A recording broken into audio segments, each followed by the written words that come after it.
Caso Sonamalo e município Ainaro e a indicação de artes marciais balão, mas provoca situação.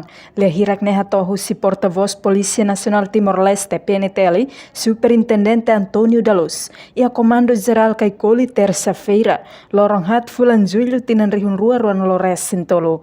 Nia haktuir informação nebe PNTL Simo, quando o caso confronto nebe acontece em município Ainaro né, é uma balão sai vítima, no moça sam balão retang estrago. No caso refere da daunes submetona a processo de investigação, no lihus investigação, mas que se reta ninha resultado, espera, processo bela lava oin, tuir procedimento legal nebe maquiha. Vítimas no mos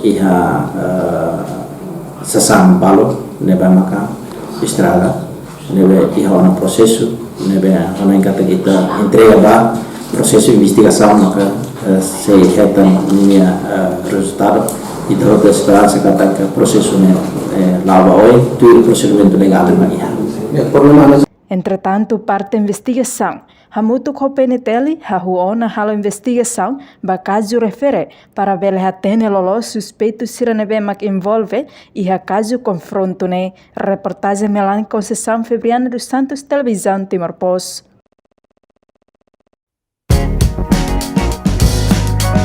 Janela informação bem roto.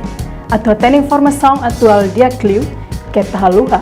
Anehan botão subscribe, like, halo comentário no Fahatutam da mídia social Rotu.